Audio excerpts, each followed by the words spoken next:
Hi guys, how you doing? Happy Monday to you. Woo! Hope you're having a good day so far. I'm just getting home. Well, not just getting off. I came home and fixed me some dinner. I made some goulash. Didn't know I didn't have but one small can of tomato sauce left. I need to buy some more at the store, but luckily I had that, and I improvised and used a can of tomato soup, honey. Got to do what you got to do.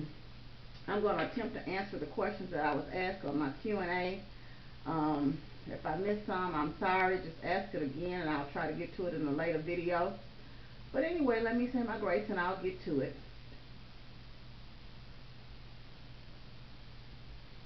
And today I have goulash, broccoli, and breadsticks.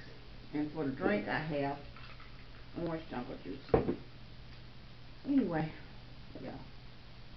Pull this back some to my liking. Ooh, it's hot still. Actually, don't taste too bad. Okay, I'll do that. So, my first set of questions came from Brian Fleming. And she wanted to know, do I enjoy cooking? And what is your favorite comfort food to make that's always make you feel happy? Funny enough, I don't want to say I enjoy cooking or don't. I don't dislike it, but it's not my favorite thing to do. But I prefer home cooked food actually. I don't mind eating out, but I prefer home cooked food. And the simplest things I like, I love breakfast food. I think my favorite is grits with scrambled eggs, bacon, or either pancakes or something like that. French toast.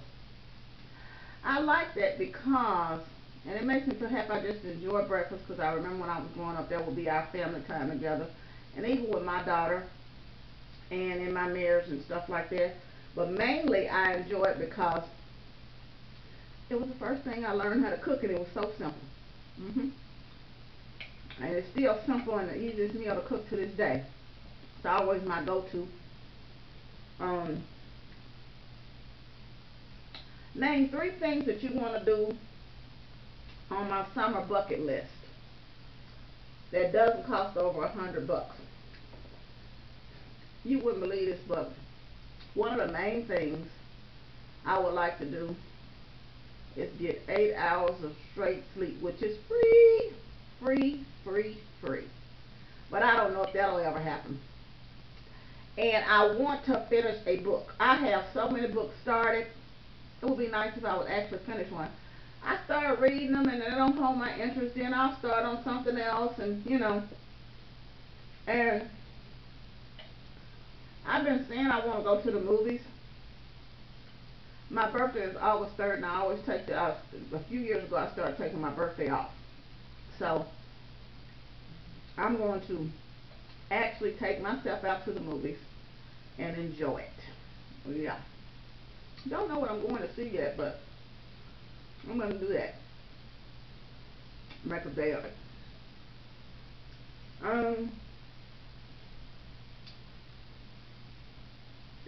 She asked me what was my favorite go-to meal to prepare. And once again, that's breakfast. That's breakfast. And what is my favorite hobby? I like to read. I've been wanting to learn how to crochet. My daughter learned it when she was in Girl Scouts and stuff. I never learned it, but I think everybody that does that seems so relaxing. It helps you relax. So I think eventually that's something I want to learn how to do, crochet.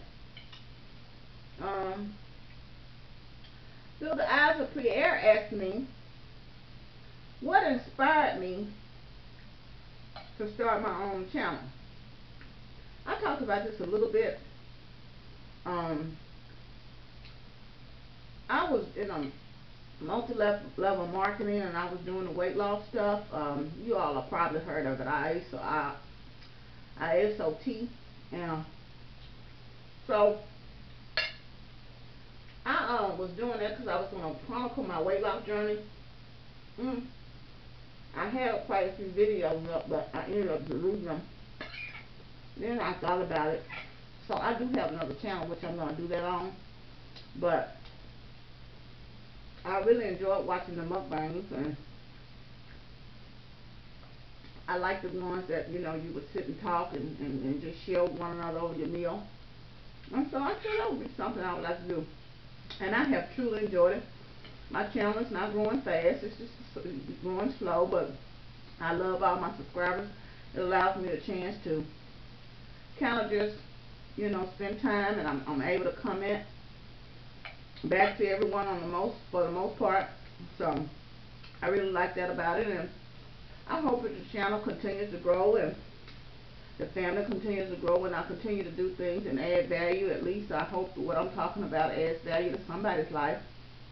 Just sitting here sharing with you, I really enjoyed it, and it definitely adds value to me. So that was the second part of his question. What was the goals of my channel? Of course, I would like to see it grow and the family expand. But I'm in no rush. It'll grow in its own time generically. So that's about that for me. Kimberly Cochran asked me, did I grow up going to church? Ooh, Kimberly, don't get me started there, honey. Hold on one second, I'll drop the napkin.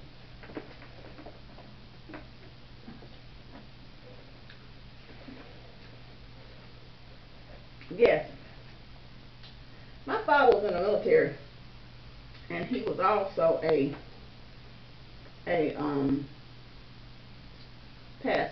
a minister. He was an assistant pastor at a church, and we pretty much didn't have a choice growing up.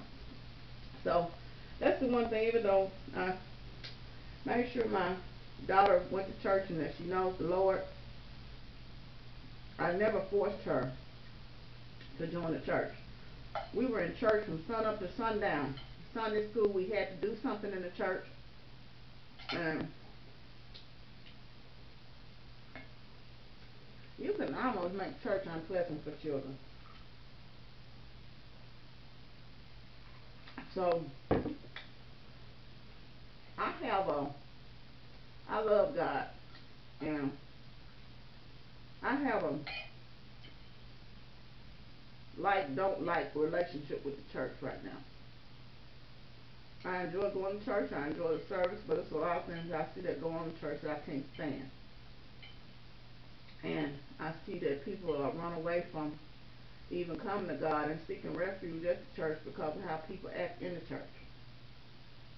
So, and then they think that that's a representative of Christianity, and that's the unfortunate part of it. And this is an interesting question. I had to think about this a long time. And it says, if you can eat a meal with any living person, who would it be and why? And at first, I thought all these famous people, you know, well, Oprah would be good, Barack Obama, Michelle Obama, uh, the whole group of UB40, you know, just different ones, you know. And I ultimately landed on my biological mother. My father, after they were divorced, we did stay with my mother a couple of years, but not for long. My father got custody of us, which was probably for the best, you know. And so he raised us. But from the time I was 8 until I think I was 25 or so, when I had my daughter, I never had any other exchange of words with my mother. I've forgiven her, and even like I said, I know it's for the best. But there's still some unanswered questions that I would love to ask her. I don't know how receptive she would be. But I was wondering, how do you, as a mother, I mean, even if it's for the best, and you know your children, and you don't make an effort to write them on a once a year or something, how was she able to just not contact us? And for the most part, we're cordial when we talk to one another, but it's no real relationship there. But like I said, all I would want to do is just have some question answered, and I don't want her to get offended by the questioning, but it's just a lot that I don't understand still as an adult. And I'll be 48 this year, so I don't know. I don't think that that'll be something I'll ever get an opportunity to do, because she seems to be rather defensive. Yeah, so I don't know. Anyway, so Kimberly, yeah, that's it for me. Um, and Rachel Gordon asked me, what do I do for my job and where do I live? Well, for my full-time job, I work for a transportation company as a financial analyst. I went to school. I didn't go for finance. I really fell in love with accounting as a kid, and so that's what I went for. And I ended up going back to get my master's in international business. Just ironically, I ended up in the finance department, but that's what I do for a living. I work part-time driving for Uber and Lyft, but to be honest with you, I'm getting burnt out on that, and so I've been doing it less and less, even though I need the money, because I'm in a lot of student loan debt. And through some kind of way, a miracle or working, I want to be out of student loan debt in the next 5 years. So that's going to take something, because it's been over six figures. So, yeah. That's it for me. But anyway, and Tyler, my favorite Tyler, y'all make sure y'all go visit Tyler's page. He asked me, um, do I have any pets? The answer is that is a big fat no. No. I don't have any pets. He asked me, was I a cat or dog person? Neither. I'm allergic to cats. Sneezing, eyes, it's just horrible. And a dog bit me when I was younger, so I don't fool with dogs, and I really rarely go over people's house with pets. I have friends with dogs, and I'm always nervous when I'm over there, because people with dogs, I don't know if y'all realize this, but this is what you do. And this is my thing. That's the dog's house. That's not my house. You'll say, I want to put Ginger up while you're over here. So then you start out with Ginger in the cage. And then Ginger has to go out to the restroom. So you just let Ginger out and go to the restroom. Then you let Ginger back in. Well, Ginger's pretty quick. So you forgot all about me being there, because that's your routine. Ginger done jumped on me, and I done stiffened up and, got all nervous. And you say, Ginger won't do anything. She's just being friendly. She's just being friendly. But see, in my mind, I'm thinking Ginger's getting ready to bite me. And if they got teeth, they can bite. So in my mind, I'm just all nervous and scared, because Ginger's getting ready to put their teeth down in me. And so, yeah. And then, if something happened, the first thing they say, it wasn't you. It wasn't the dog. It was you. It's something you did. So I think that's just my fear. And when I was married, we tried when my daughter was younger, because I didn't want her growing up kind of being afraid of dogs. And I don't know if I put that fear in her, but she's kind of afraid of dogs. And we had a dog named Dallas. I just couldn't do it, y'all. Well, the dog would be in the bathroom all the time. I wouldn't go near the dog. And my husband would say, you don't help me with the dog. Well, no, I didn't want a dog. It was a lab. Y'all, it lasted about 6 weeks. It was a little puppy. The dog wasn't doing number two on the furniture, but I just was nervous in my house every night. I don't know what the puppy could have done to me, but my daughter would get on the puppy and play with the puppy, but finally I told him, please get this dog away. And I think he thought I was going to lose my mind, so he gave it all to somebody. And so, no. Most I do is fish. So, and the last question is he told me, well, it's not really a question. He asked me to talk about my time spent in England. My dad was, like I said, in the Air Force, and we were stationed in England for 4 years. We were stationed at two bases while we were there. RAF, which stands for Royal Air Force Base, Lakenheath, and RAF Mendenhall. They weren't too far apart from one another. And we, I went to high school over there. We lived in a little town when we first moved there called Newmarket, England, and then we moved closer to the base later, like right outside of Lakenheath. And so it was really a nice experience, so to speak. I enjoyed it to some extent. I hitchhiked for my first time over there, not thinking how dangerous it could have been, but people were very friendly, you know, and I got a chance to go to Newmarket Upper School, which is, and also the Department of Defense School, so that was nice just to have that experience going to a British school for a little while. So, and we would just kind of had our own little community right there on the base. We had different shops and stuff. I got a chance to go to London. Um, I don't remember where this was, but it was an amusement park there called Alton Towers.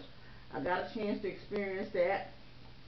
It was just a nice place to live, but for the most part, what we used to do is go to this. We used to always go to like the open fresh market on the weekend, like kind of like a farmer's market, or